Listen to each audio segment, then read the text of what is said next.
ایک گھر سے بہتر لیڈرشپ ٹریننگ اور ایگزامپل آرگینکلی کہیں نہیں ملنی آپ کو. کروڑ صفحے پڑھ لیں آپ, اور میں نے لاکھوں نہیں تو کئی ہزاروں صفحے پڑھے ہیں لیڈرشپ کے اوپر. اوکے, تو اس کے باوجود مجھے ہمیشہ لگتا تھا کہ یار تم نے کیوں اتنی بڑی راکٹ سائنس کیوں بنا رہے. یہ ساری باتیں تو گھر کے ماڈل میں ہیں, ہمیں گھر کے اندر یہ سب کی سب چیزیں ایسی ایز از اپلائی ہو جاتی, تو گھر سے ہی بتا دیتے, آسان کر دیتے ہمارے لیے.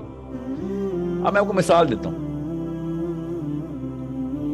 اب لیڈرشپ کی ٹاپک ہے تو میں لیڈرز کی ایگزامپل لوں گا. آپ کو پتا ہے میں کیس اسٹڈیز کے طور پہ نام لوں گا. میں کسی کے ساتھ افیلیٹڈ ہوں اس وقت لیڈرشپ میں, نہ میں کسی کے اگینسٹ ہوں. خیر میں ان کی فلسفے کے تو اگینسٹ ہی. براک اوباما کے سامنے نواز شریف صاحب گئے جب ملنے, تو اس وقت براک اوباما نے 35 اپاچی ہیلی کاپٹرز اسرائیل کو دیے تھے. ٹھیک ہے, نیوکلیئر وار ہیڈز تک ڈپلوائے ہو رہے تھے اسرائیل میں. براک اوباما, ٹھیک ہے یار, آپ کو میں بتا رہا ہوں کہ لیڈرشپ کیا ہوتی. کچھ عرصے بعد نواز شریف صاحب کا ٹور تھا, اور نواز شریف صاحب نے جا کے ان کو کیا کہا براک اوباما کو. پہلے تو آپ اس کی باڈی لینگویج دیکھیں نواز شریف کی, ایسے لگ رہا تھا اپنے خدا کے سامنے بیٹھا, ایسے مؤدبانہ طریقے سے. اگر عزت ہی کی بات ہوتی کہ ہم عزت ہے ہمارے, تو براک اوباما کو بھی ایسی عزت دینی چاہیے تھی نواز شریف کو. انسان تو انسان, عزت ہونی چاہیے. اس کو تو نہیں لگ رہا تھا کہ اپنے خدا کے سامنے بیٹھا. اور ہکلاتی ہوئی آواز میں اس نے کیا کہا کہ مائی وائف ہیز میڈ کالے چنے فار یو اینڈ کیما. سمجھنے کی کوشش کریں.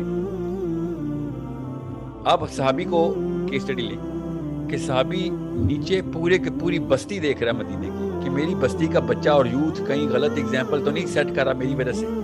گھر کا باپ ایسے ہی دیکھتے نا, یہ لوگ کیسے دیکھتے ہیں؟ ان کو فکر ہی نہیں ہے کہ پاکستان کے یوتھ کے کیا مسائل ہیں, ان کی ذہن سازی کیسے کرنی ہے.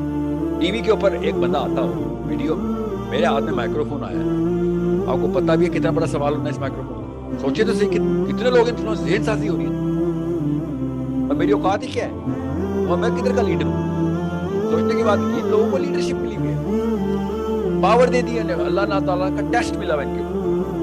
عمر خطاب نے اس زمرے میں یہ بات کی تھی کہ اگر مدینے کے اندر کسی بندے کا ایمان بھی کمزور ہو جائے نا مدینے کی گلی میں, تو سوال میرے سے ہو جانا ہے.